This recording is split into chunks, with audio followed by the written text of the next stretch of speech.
Hi friends, welcome to Chennai food. பாகற்காயை நம்ம அப்படியே சமைச்சு கொடுத்தா யாருமே சாப்பிட மாட்டாங்கங்க. அது ரொம்ப கசப்பாக இருக்குது அப்படின்னு சொல்லுவாங்க.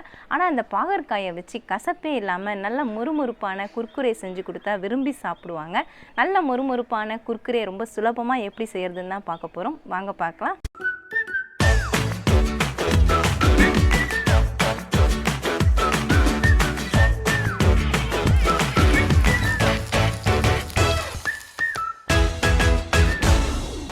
பாகற்காயை வச்சு நல்ல முறுமுறுப்பான குர்குரே தாங்க செய்ய போகிறோம்.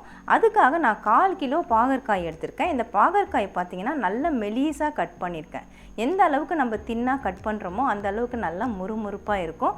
இது நான் வேக வைக்கல, அப்படியே பச்சையாக தான் செய்ய போகிறேன். ஏன்னா மெலிசாக இருக்கிறதுனால நமக்கு எண்ணெயிலே வெந்துடும். சப்போஸ் உங்களுக்கு பாகற்காய் ரொம்ப நீட்டமாக இருந்துச்சுன்னா இந்த மாதிரி சின்ன சின்ன துண்டுகளாக 2ஆக கட் பண்ணிவிட்டு சின்ன சின்ன துண்டுகளாக கட் பண்ணிக்கோங்க. அதில் இருக்கக்கூடிய விதைகளை எடுத்துகிட்டு நீங்கள் கட் பண்ணி எடுத்துக்கலாம். பாகற்காய் கட் பண்ணுறது எப்படின்னு எல்லாருக்கும் தெரிஞ்சிருக்கும், அதனால தான் நான் அந்த வீடியோவில் காட்டலை.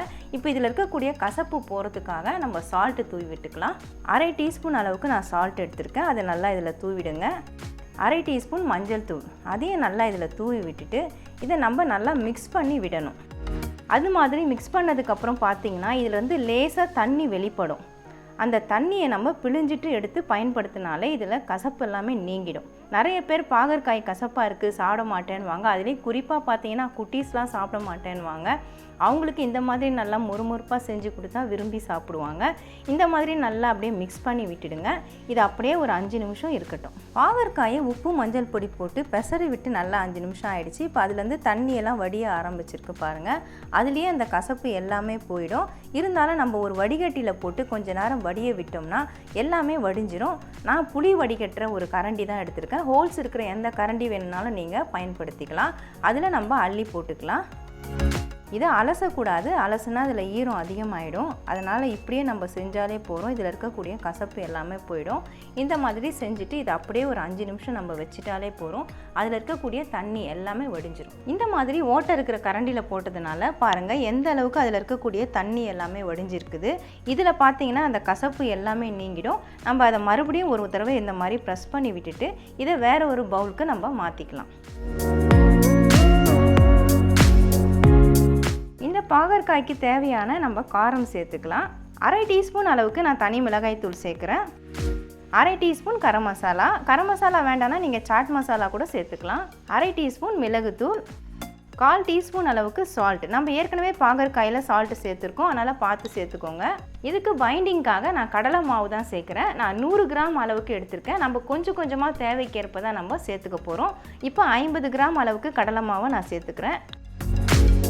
கூடவே கார்ன்ஃப்ளவர் மாவு 2 டேபிள் ஸ்பூன் சேர்த்துக்கலாம். நான் 5 டேபிள் ஸ்பூன் எடுத்திருக்கேன். உங்களுக்கு கார்ன்ஃப்ளவர் வேண்டாம்னு நினச்சிங்கன்னா அரிசி மாவு சேர்த்துக்கோங்க. இப்போ இதை அப்படியே மைல்டாக ஒரு மிக்சிங் கொடுத்துருங்க. ரொம்ப போட்டு பெசரக்கூடாது. நம்ம சேர்த்த அந்த மசாலா அந்த மாவு எல்லாமே நல்லா பாகற்காயில் பைண்டிங் ஆகணும். இந்த மாதிரி நல்லா மிக்ஸ் பண்ணதுக்கப்புறமா கொஞ்சமாக எலுமிச்சம்பழம் சாறு சேர்த்து விட்டுக்கலாம்.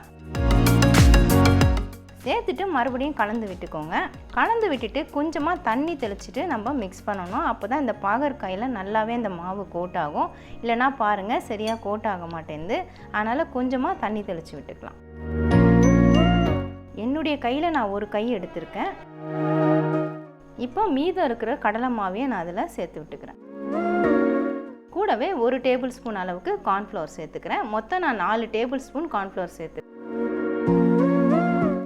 இந்த மாதிரி நல்லா மிக்ஸ் பண்ணி விட்டுக்கோங்க. அந்த பாகற்காய் பீசஸ்லாம் பார்த்தீங்கன்னா நல்லா தனித்தனியாக ஒன்றோட ஒன்று ஒட்டாமல் நல்லா உதிரியாக இருக்கணும் நமக்கு. இந்த மாவில் பார்த்தீங்கன்னா நான் 1 டேபிள் ஸ்பூன் அளவுக்கு கடலை மாவு நான் மிச்சப்படுத்திட்டேன்.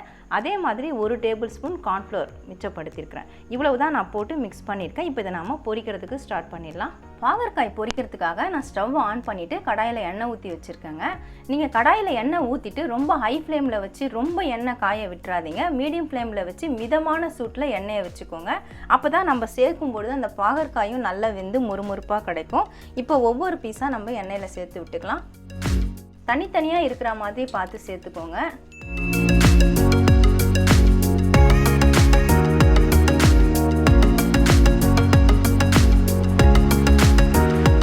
ஒரு 2 நிமிஷம் அப்படியே இருக்கட்டும். மீடியம் ஃப்ளேமில் வச்சுருங்க. அதுக்கப்புறமா பெரட்டி விடுங்க. உடனே நம்ம கரண்டியை போட்டு கலக்கி விட்டோம்னா அதில் இருக்கக்கூடிய கோட்டிங் எல்லாமே பிஞ்சு எண்ணெயில் வந்துடும்.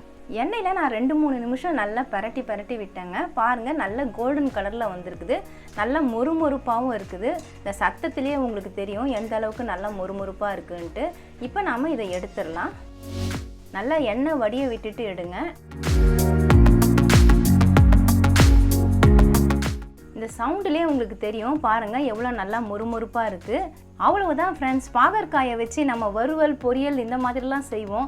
ஆனால் முதலாக நான் குர்குரே செஞ்சுருக்கேன். இது மாதிரி செஞ்சு கொடுத்தா வீட்டில் இருக்கக்கூடிய குட்டீஸ் மட்டும் இல்லைங்க, பெரியவங்க கூட விரும்பி சாப்பிடுவாங்க. ஏன்னா அதில் இருக்கக்கூடிய கசப்பு எல்லாமே நம்ம நீக்கிட்டு செஞ்சுருக்கோம்.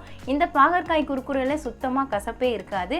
இதை நாம் ஈவினிங் ஸ்நாக்ஸாகவும் செஞ்சு கொடுக்கலாம், சாதத்துக்கு சைடிஷாகவும் வச்சு சாப்பிட்லாம். அந்த அளவுக்கு அருமையாக நல்லா முறுமுறுப்பாக நல்லா டேஸ்டியாக இருக்கும். கண்டிப்பாக நீங்களும் ட்ரை பண்ணி பாருங்கள். பாகற்காயை வச்சு நல்லா கசப்பே இல்லாமல் முறுமுறுப்பான குர்குரே எப்படி செய்யறதுன்னு வீடியோவில் பார்த்துருப்பீங்க. இந்த மாதிரி இது வரைக்கும் நீங்கள் செஞ்சுருக்க மாட்டீங்க. கண்டிப்பாக ட்ரை பண்ணி பாருங்கள். உங்கள் வீட்டில் இருக்கக்கூடிய குட்டீஸ் எல்லாமே விரும்பி சாப்பிடுவாங்க. உங்களுக்கு இந்த வீடியோ பிடிச்சிருந்தா லைக் பண்ணுங்கள், ஷேர் பண்ணுங்கள், சப்ஸ்கிரைப் பண்ணுங்கள். பக்கத்தில் இருக்க பெல் ஐக்கானை கிளிக் பண்ணிக்கோங்க. அதில் ஆல்னு ஒரு ஆப்ஷன் காட்டும், அதையும் கிளிக் பண்ணிக்கோங்க. நன்றி, வணக்கம்.